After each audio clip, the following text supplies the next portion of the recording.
Welcome to Leaders of Tomorrow, 18-hour special initiative that celebrates the undying entrepreneurial spirit of micro, small and medium enterprises. Here's what we have lined up on the show for you today. A conversation with the second generation of fashion label Ritu Kumar.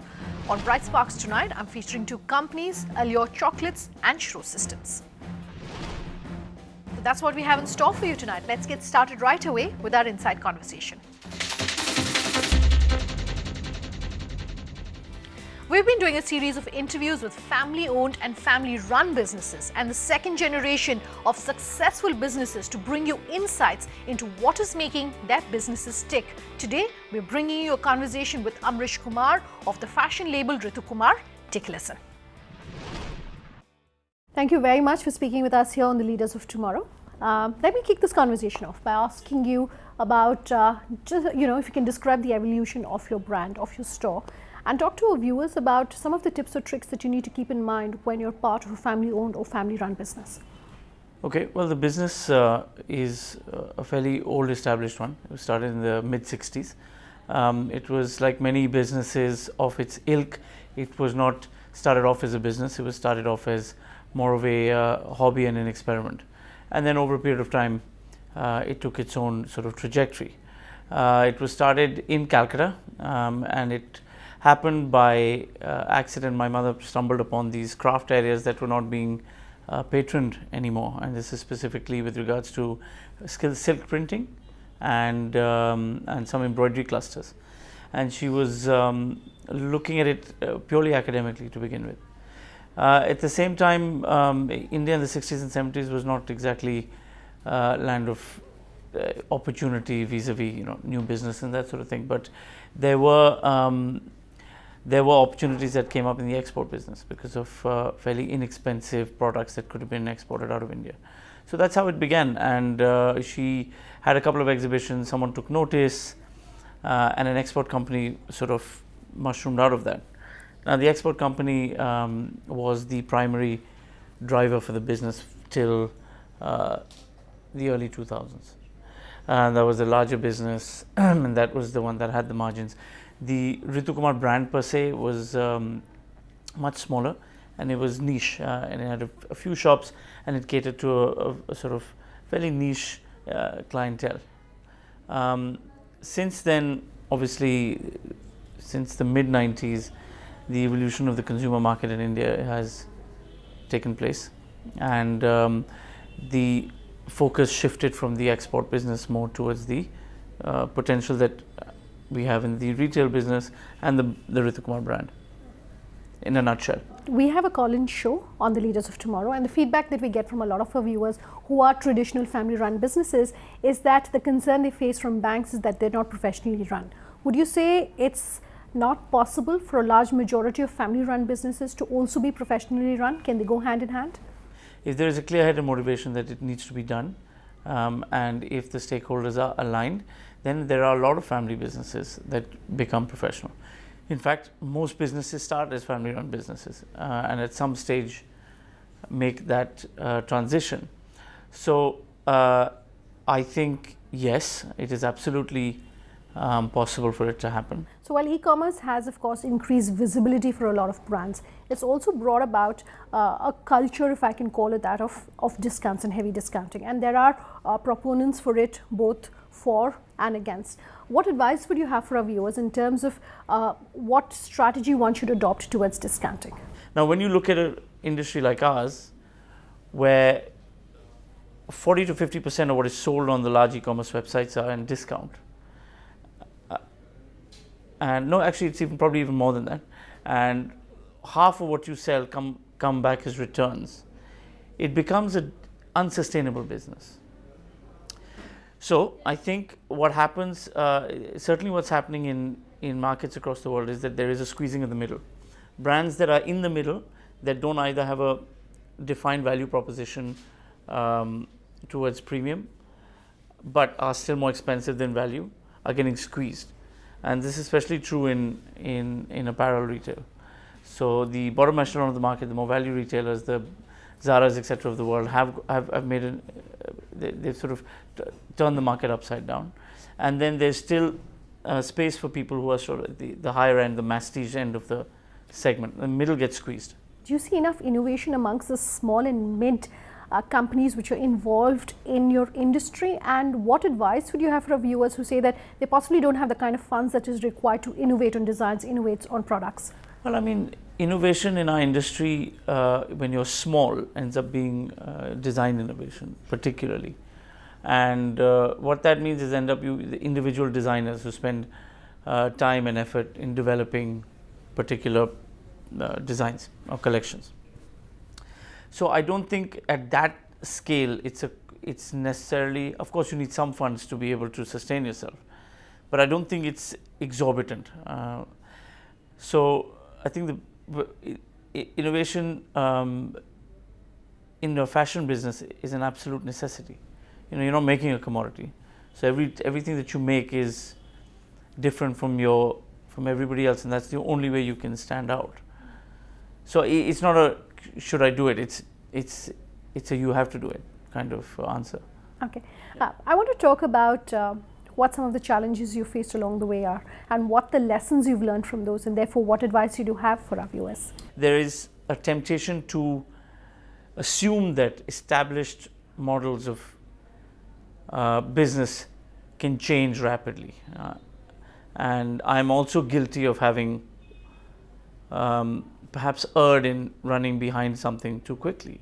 What I would say is that, you know, the intrinsic part of value to your customer, good product, reasonable sort of positioning vis-a-vis pricing, etc. Those basic paradigms or basic business school paradigms don't change.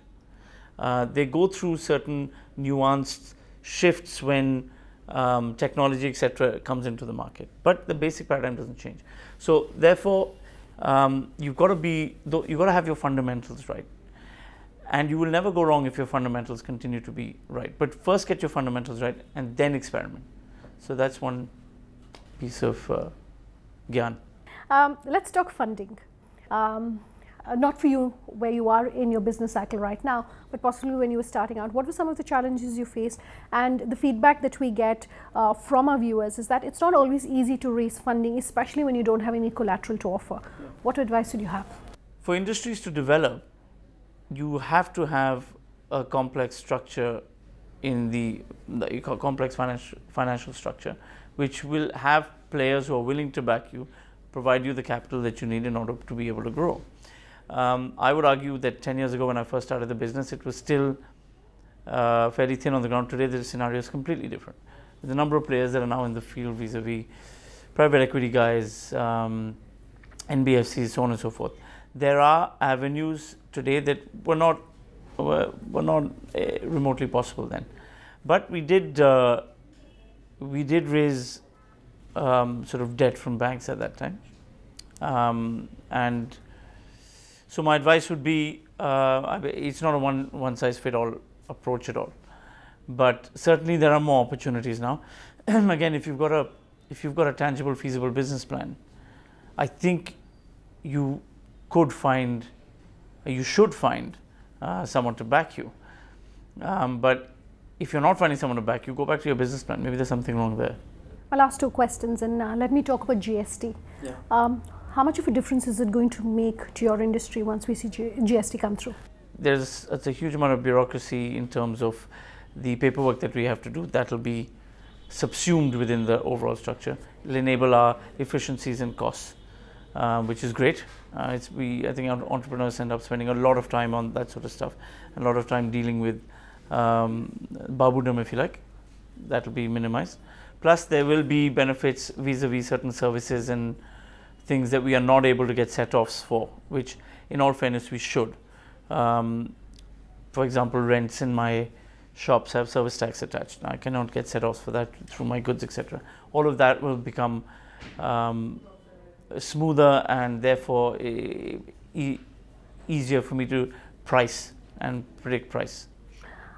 Yours is an industry which is highly competitive and at the same time highly fragmented.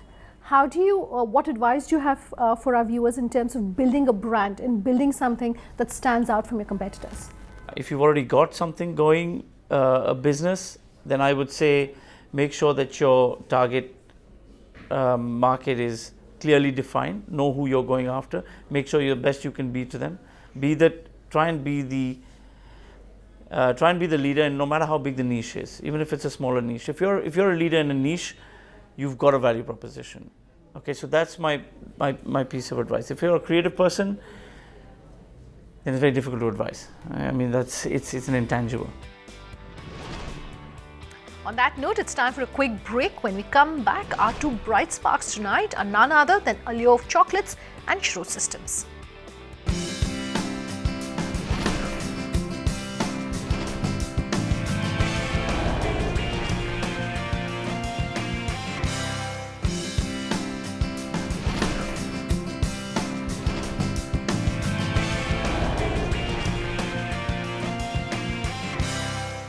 Welcome back. You're with us here on Leaders of Tomorrow, and tonight we're putting the spotlight on two bright sparks, Allure Chocolates and Shro Systems.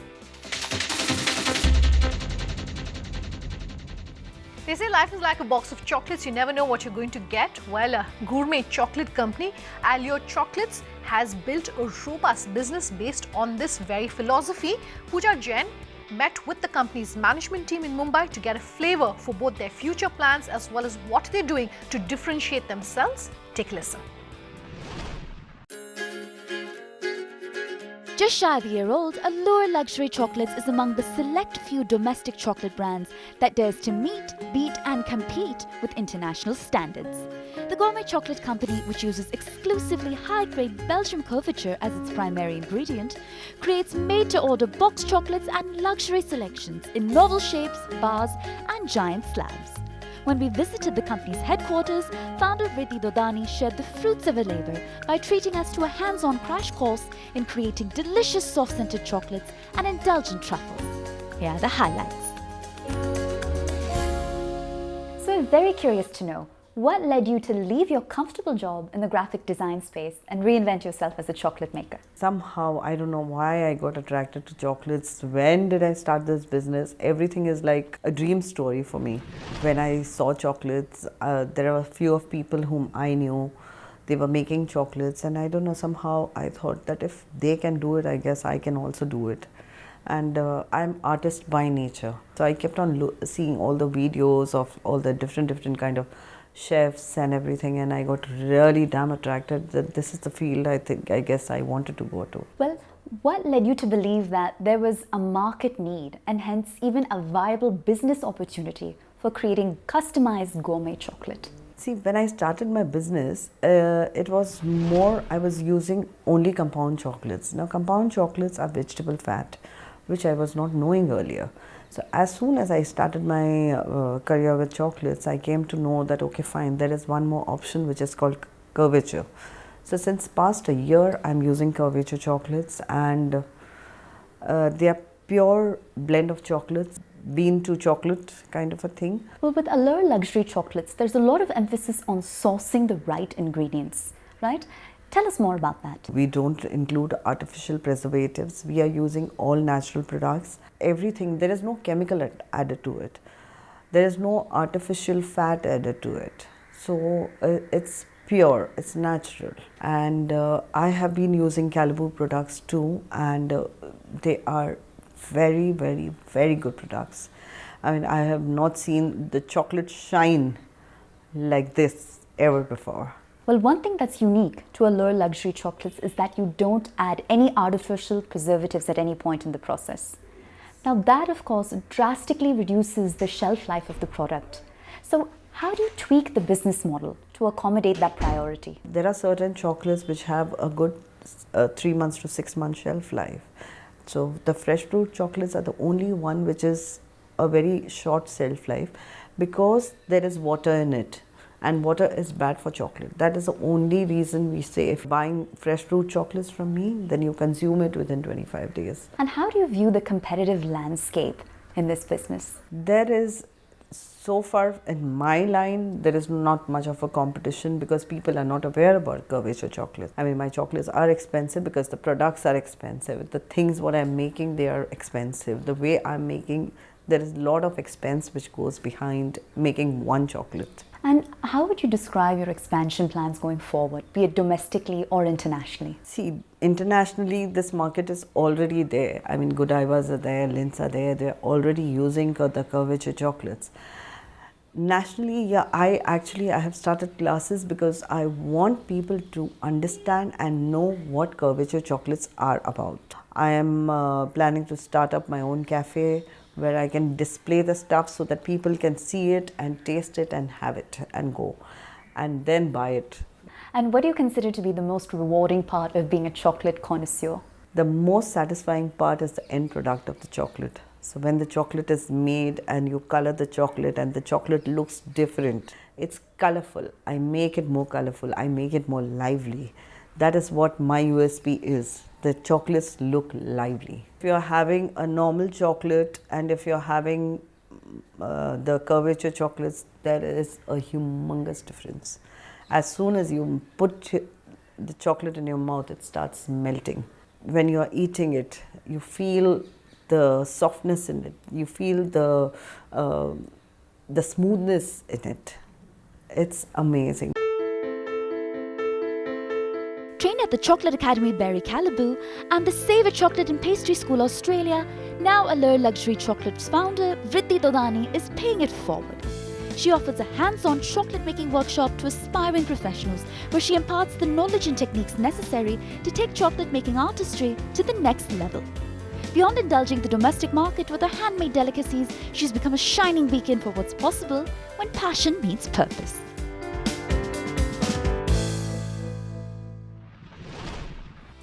Terms like cloud computing, big data and visualization are no more jargon for Indian enterprises. What's challenging is to integrate these solutions to achieve desired business goals. On Bright Spark tonight, we have a 28-year-old company that collaborates with clients to build strategies and make them future-ready. Paulumi Mukhopadhyay has the story.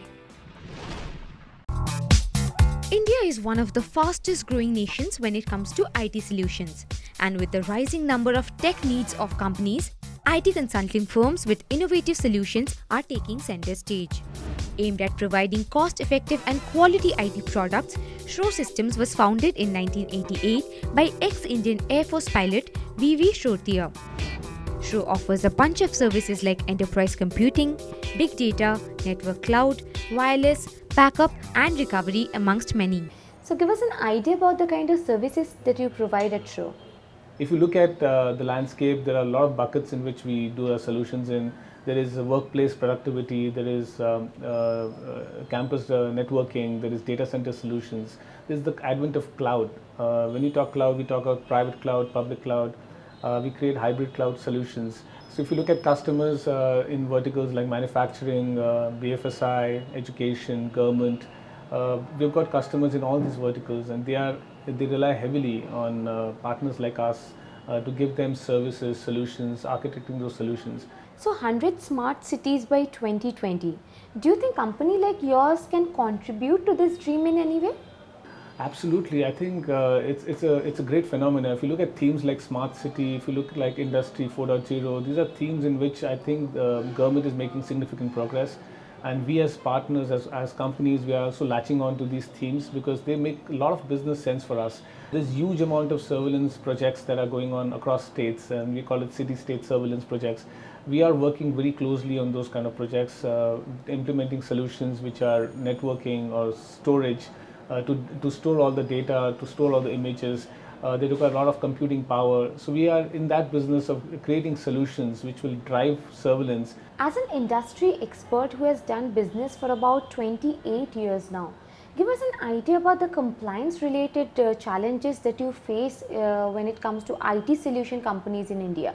We look at compliance in many ways. We look at compliance obviously from a regulatory perspective. We look at from internal compliance, from an organization perspective, and then what is required to be done as customer places. And when I talk about internal compliance, I'm talking about culture. I think we believe that compliances at every stage and level will drive a better business growth and a stable company the way we are. If we have survived 28 years through the ups and downs, through the Y2K bust and through all the various phenomena, is only because that we're very, very focused on customer delight. We are very compliant as an organization, and we give very, very great importance to customer needs. With the kind of internet penetration in India and the kind of issues that we are facing with bandwidth, do you think companies can leverage from cloud systems? It's a great question actually. If you look at cloud, we are very deeply invested in the cloud business, be it public or private. And we see customers across the world, and in fact in India, are going to be using cloud solutions. That's the only way forward. Yes, bandwidth is a big problem, and that's something that is recognized. But as you see companies like Reliance and Tata's and Idea all investing into the 4G technology, 5G is coming in 2020. You're going to see an advent of this huge bandwidth availability, which is going to come across to every city in India. Cloud solutions is here to stay, and I think as a company we feel excited about it because we are in the right position to help customers go either on the public, hybrid or private cloud. So most IT companies have this concept of work from home. How does companies like Shro help them bring workplace productivity? Workplace productivity is a great phenomenon. It's a great theme. If you look at companies like us, Shro Systems is looking at it in two ways. One is the device. A lot of people are going to work from home. They require good devices, powerful devices, variety of devices, because again that's their experience and that's their productivity tool. And I think as Shro Systems we have this wide range of products now that we can offer to customers, that they can offer to their employees when they say BYOD or they say work from home. And the other part of it is kind of enabling the enterprises to extend secure connectivity to their work, to the people who are working from home, because that's very important. Because as you work from home, bandwidth, but more than that, I think it's secured connection into their enterprises. To extend its offering to a larger client base, Shro System has focused on using digital marketing tools to optimize business results. Shro is an SME, so for us cost is hugely important. So if you go to the traditional marketing techniques like maybe hoardings or cinema slides, they're pretty expensive and they don't reach out to many people. So digital marketing, like be it FB, LinkedIn, Instagram, Twitter, POCC, they help us reach out to a lot of people with not as much as cost as the traditional marketing. A professionally run firm with 100+ employees and a strong core team with 7 department heads to push the group's growth trajectory, Shro System aims to provide a total consumer experience for the biggest names in the IT sector. Completely out of time on this episode of Leaders of Tomorrow. Do remember that you can write in to us at leadersoftomorrow@timesgroup.com. You can reach us on social media using the hashtag LOT or call us on that number which is on your screen. Thanks for watching. Have a good night.